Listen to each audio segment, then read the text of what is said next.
Hi, and welcome to the racing-based preview of Expressway Stakes Day at Rosehill Gardens this weekend.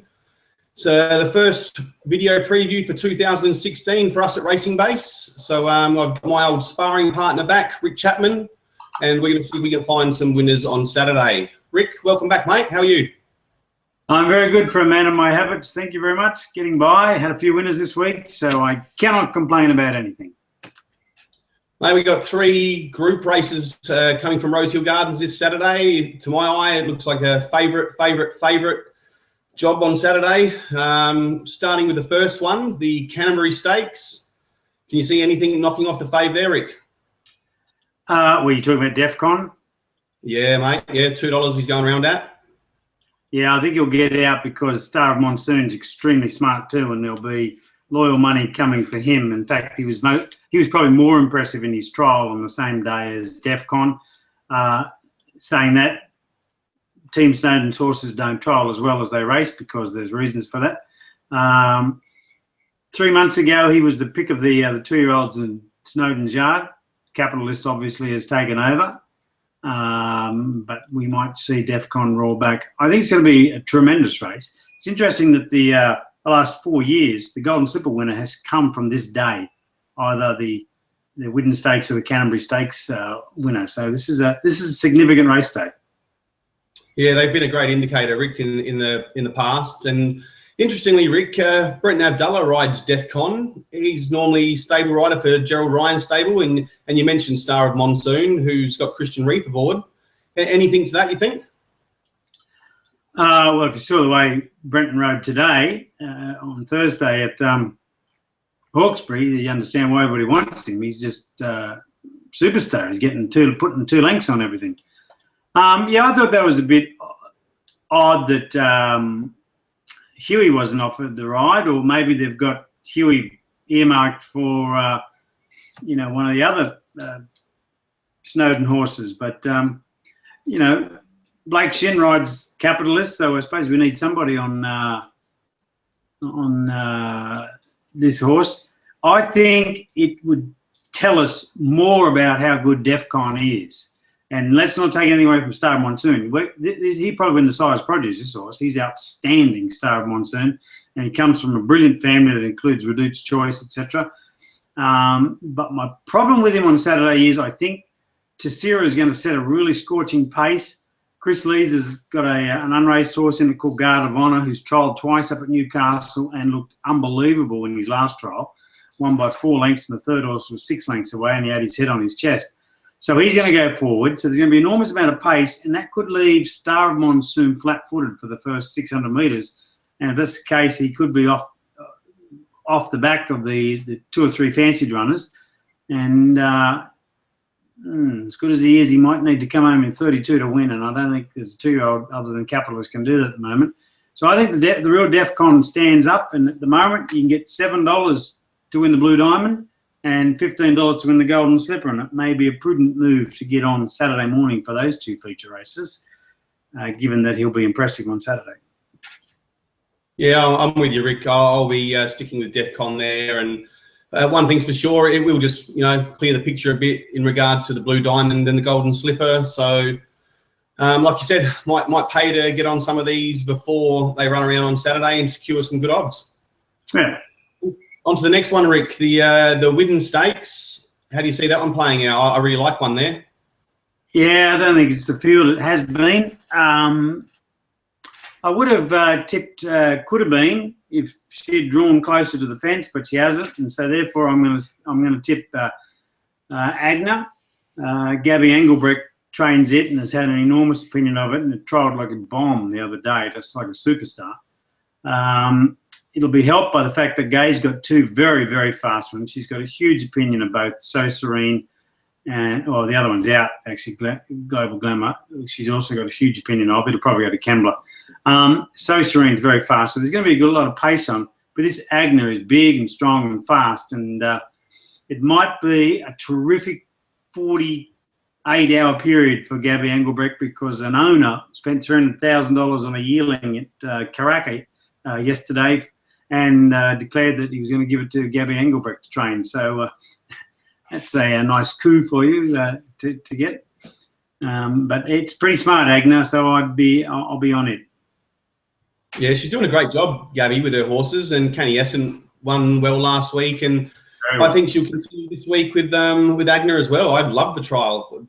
I thought this might be one that's a bit special, Rick, and the way she did it, she pinged out of the gates and sat up on the pace and looked to be toying with them, and just when the others and Gay's So Serene started coming at it as well, it's like this horse just lifted slightly and just held them at bay and said, I'm too good for you. So I really like this one, Agner. I think it might be something special, and I'm going to have a big go at it on Saturday.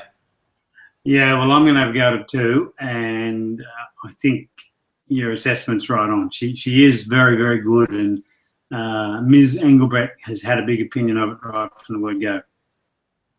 Yeah, and So Serene was being pushed right out to get near this thing, and as soon as she did sort of, level up to her hindquarters, she just kicked into another gear without even being asked to, and it was very impressive. So yeah, I can't wait to see what it does under real race day pressure, but yeah, I like the look of the trial anyway.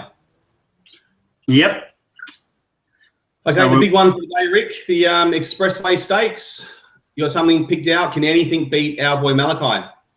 Oh, he could beat himself. He could bleed. He bled last start, and that's always an issue. I owned a bleeder once, and you're always sitting on tenterhooks every time it gallops in any capacity. He's had 2 trials, and his last trial he did not go fast at all, and I just wonder if that was because he was feeling his lungs. On exposed form and his love of Rosehill, you'd have to say he pings to the front and he just wins for fun. But when they're carrying pain inside them like that because they're a bleeder, things can come unstuck. And if Tiger Tease goes forward and King's Troop go forward,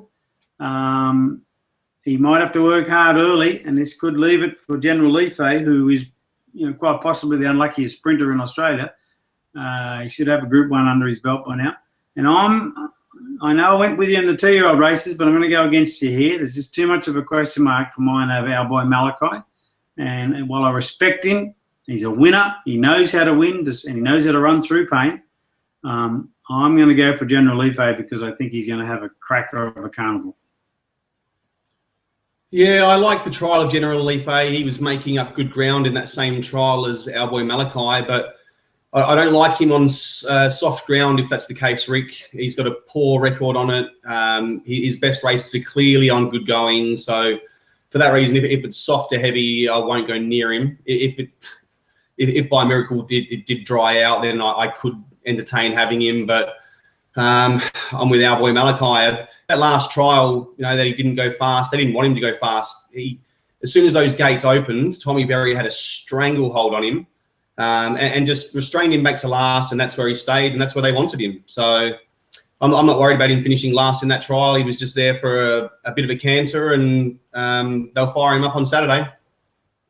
Yeah, the track was rated soft 7 at 9 o'clock this morning, and we had a 31-degree day in Sydney today, so that's got to help a bit. And hopefully tomorrow will be a warmish day, and if a bit of breeze kicks in, it could dry out very quickly, the track. So no rain there tomorrow, Rick? Let me just check my app here. I don't think there's any rain expected, although in parts of New South Wales early today there was a lot of rain. Friday, they're expected to be 30 degrees out Rosehill Way with cloud cover and a chance of late afternoon rain. So, okay. So, but then it was supposed to be a chance of late afternoon rain yesterday and we didn't get a drop. So, at the moment, I would suggest it's probably even good because of the heat we had today. If it's hot for most of tomorrow, then and Saturday is just looking at it sunny and 29, 30 degrees. So, yeah, we might get a soft track depending on how heavy the rain is tomorrow afternoon, if in fact there is rain. But at this stage, I'm leaning towards maybe a good 3. Well, that will be important, Rick. And if it's a soft track, I'll be on our boy Malachi. But if it does, like I said, get to that good range, I did like General Ife, and I'd probably switch and go for him if it was a good track. Yeah, I'd probably if it's wet, I'll just probably watch the race and cheer our boy Malachi because I love to see winners win. But But if I'm in front and it gets to that race and they serve up a nice price General Leaf, I might get on it. Well, that's the three big ones covered, Rick. Anything else at Rosehill that caught your eye that you think's a really good winning chance? Oh, if I get $1.90, Start Wondering in the first, I'm going to have pretty much everything I own on it. He's a very good horse. Should win that for fun. Really? I like one in that same race, Rick. I like that Kaleidoscope. Oh, there you go. Kaleidoscope's 11-1, and he ran the same time that Start Wondering did their last start on a good track at Rosehill over 1400. So one's $1.70, one's $11. And on weights, what's a Kaleidoscope gets in with 51.5, while Start Wondering's on 58. So yeah, I like the odds there. And like I said, their times were pretty much identical. So $11 looks pretty good to me. Well, we might have to make that another T-shirt race. Maybe. Because I'm a big follower of country racing in New South Wales, the highway is always an interesting race for me, and there's a pretty fair one in that. There was two fair ones actually: Istanbul down the bottom and Cool Cat Dancer up the top. Again, weights might be the determining factor, but I'll probably be on Cool Cat Dancer. In other races, the quarterback, you'd like to see the quarterback win in Flemington. Always like to see good horses win. So interesting days racing coming up, but particularly interested in looking at that clash between Defcon, Star of Monsoon. Yeah, well, as you pointed out earlier, Rick, that's it's been a good guide to the slipper. So punters should keep an eye on those two races and get a heads up for the big 2-year-old races coming up. Yeah, we've got some enormous 2-year-olds coming up. It was good to hear James McDonald give Calliope a huge push for the Blue Diamond yesterday. So she's obviously come back really well. We might be in for a bumper crop this year.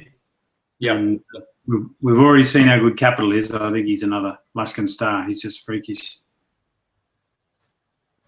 All right, well, that's this week's racing covered, mate. Hopefully we found a few winners and steered the punters into some. Hopefully everyone can enjoy a good day of racing and back some of them winners, and hopefully we can as well. Always the hope in life, isn't it? It is, mate. Yeah. All right, well, good luck to you on Saturday as well, Rick, and enjoy some good racing. Yeah, you too. I love the weekend coming up. Remember, everybody, punting is easy, but do it in moderation. Well said.